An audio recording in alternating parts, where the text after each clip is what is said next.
Welcome to 12 uninterrupted minutes of me doing push-ups. I would like to clarify, I'm not doing all these push-ups in a row. It's not consecutive. I'm not one of those like monsters who can do this. This took me about 3 or 4 hours and it was hard. And I have no shame in admitting that it was hard. All right. I'm doing sets of 10 and my arms are tired. All right. I'm no athlete.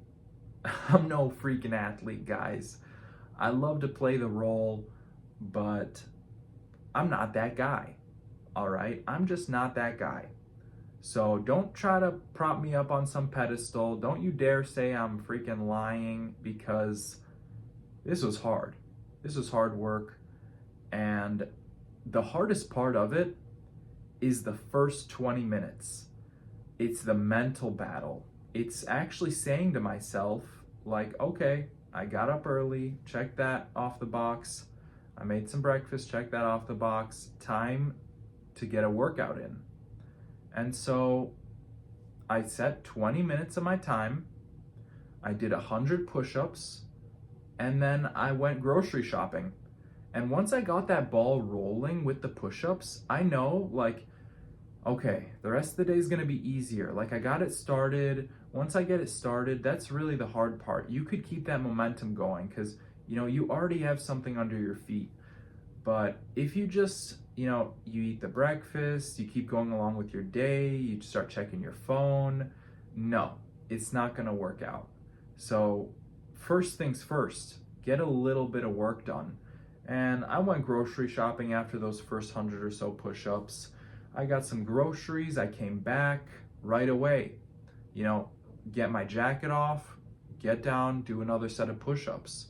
And now the ball's rolling again. Now I get that momentum back again. And then I started cooking. And I wouldn't recommend this. I mean, I've burnt my fair share of things in the kitchen. Actually, just last year, I freaking burnt a whole rack of ribs, which is so sad just thinking about it. But I burnt a whole rack of ribs. I wasted a bunch of lamb. And don't do that. Don't be like me. Monitor the kitchen. Now that I've got a bit more experience under my belt, and I'm a master chef, kind of joking, kind of not, I know when I can leave the kitchen and do a set of push-ups, okay? If I just put something in the oven, I've got 30 seconds to do a set of push-ups. If I just mix my dish on the stove top, I've got 30 seconds to do a set of push-ups, if it's not close to burning. You gotta find your opportunity, make time, because I could have done that exact same thing. I could have cooked a meal, in this case, a few meals, and not gotten any push-ups done. I could have done that as well.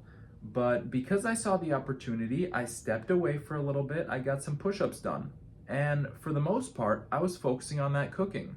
So, once I got most of it done, I'd maybe been like halfway done with the push-ups. Maybe I got like 250 done. And then I sit down and I say, okay, now I'm gonna be serious about this. I'm doing some push-ups.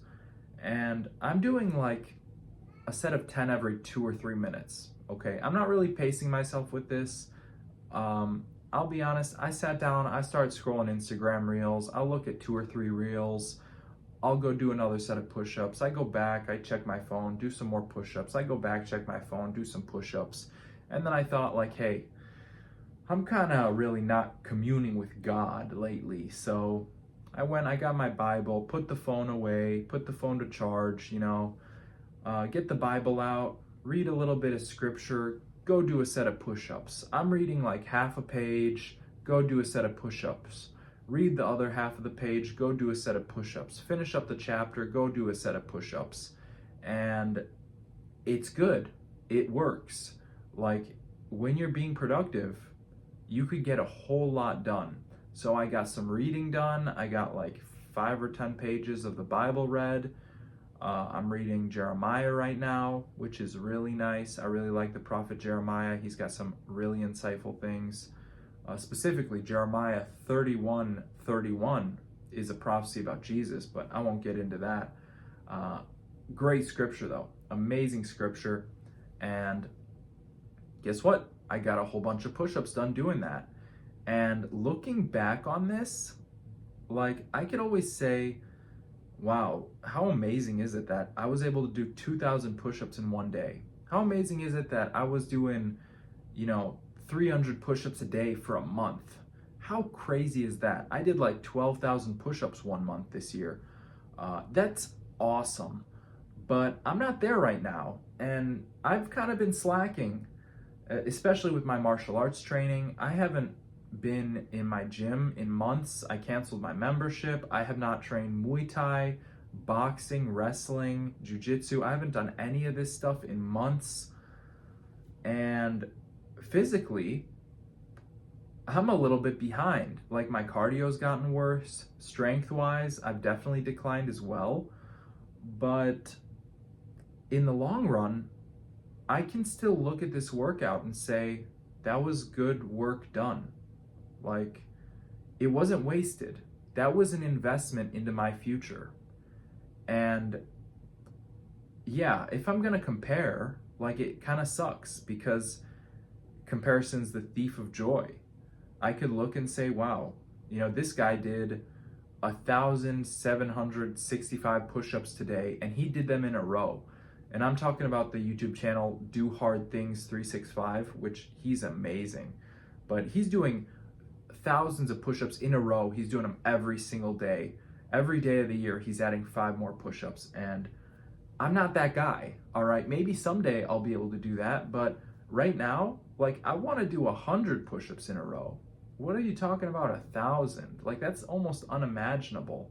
But this guy's doing almost 2,000 push-ups in under 2 hours, no breaks. So if I'm gonna compare myself to someone, that sucks, right? Although I could also compare myself to myself.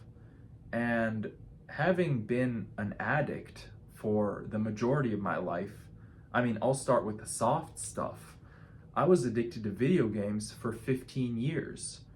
And sometimes I'd not play video games, but I always had that urge.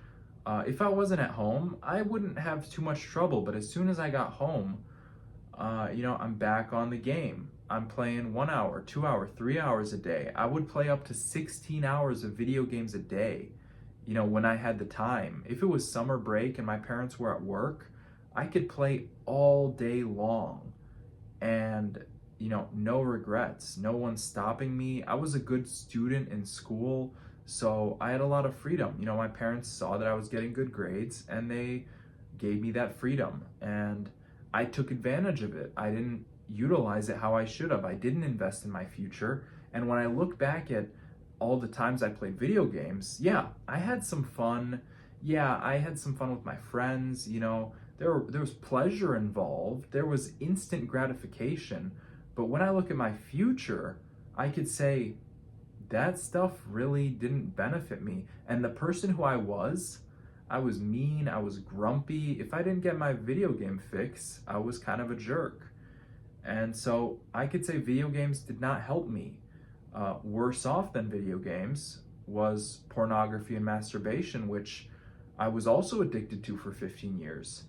Now, I would spend a lot less time in that, but I would spend a whole lot of energy, and I was spilling my seed like a freaking farmer.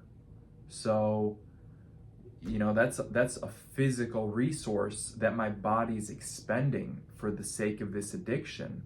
And not to mention rotting my brain, looking at these pictures and videos and God knows what else. And I was addicted to drugs for 8 years. And, thinking about that, like drinking, smoking, pills, like nonsense, like all this stuff didn't benefit me one bit. When I think about my goals and my dreams, what I want in my life, I think of certain characteristics. I think strength, I want to be strong. I think about discipline.